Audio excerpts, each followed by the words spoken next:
আসসালামু আলাইকুম প্রিয় দর্শক, সবাই কেমন আছেন? আশা করি ভালো। তো আমরা ফেসবুকে প্রতিনিয়ত ভিডিও আপলোড করে থাকি। তো এই ভিডিও আপলোড করার ক্ষেত্রে আমরা কি এমন ভুলগুলা করে থাকি সেই বিষয়ে আজকে আলোচনা করব। তো চলুন কথা না বাড়িয়ে স্ক্রিনে চলে যাই।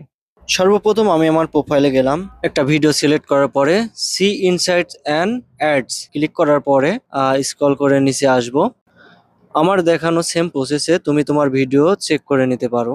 নিচে আসার পরে টিপস ফর বেটার পারফরমেন্স এটা ক্লিক করার পরে নিচে দেখতে পারছো অনেকগুলো অপশন এসেছে। প্রথম অপশনে আছে share your post to a group, অর্থাৎ তোমার এই পোস্টটা কোনো গ্রুপে শেয়ার করতে হবে। তো নিজের পোস্ট নিজে কোনো গ্রুপে শেয়ার না করাটাই ভালো।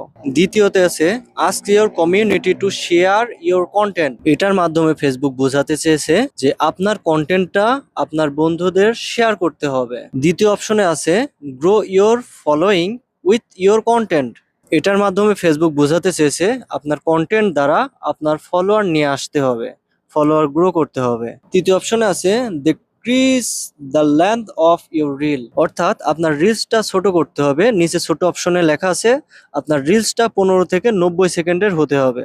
চতুর্থ অপশনে লেখা আছে add closed caption to your reels.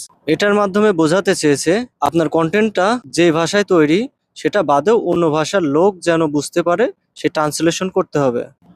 পরেরটা আছে add a hashtag in your reels, অর্থাৎ আপনার ভিডিওতে হ্যাশট্যাগ ব্যবহার করতে হবে। আমার আগের ভিডিওতে একটা ব্যবহার করে নাই, এজন্য ওগুলো পেন্ডিং আছে। পরের অপশনগুলো যদি দেখাই, ভিডিওর ক্যাপশনে ক্যাপিটাল লেটার যত সম্ভব কম ব্যবহার করতে হবে। ভিডিওর ক্যাপশনে কোনো লিঙ্ক থাকা চলবে না।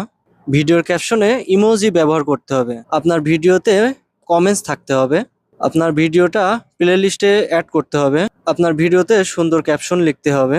ভিডিও রিলেটেড একটি সুন্দর ক্যাপশন লিখতে হবে। আপনার তৈরির ভিডিওটির 720 পিক্সেলের উপরে হতে হবে। আর একটু নিচে যদি যাই, অবশ্যই ভিডিওতে সাউন্ড থাকতে হবে, মিউট ভিডিও হলে হবে না। আপনার ভিডিওর রেশিও অবশ্যই 1:1, 4:5 এবং 9:16 এই ফ্রেম সাইজের ভিতরে ক্রপ করে ভিডিও মেক করতে হবে। তো বন্ধুরা, আমার ভিডিওটি যদি ভালো লাগে লাইক, কমেন্ট, শেয়ার করতে ভুলবে না এবং ফলো করে সাথে থাকবে। ধন্যবাদ।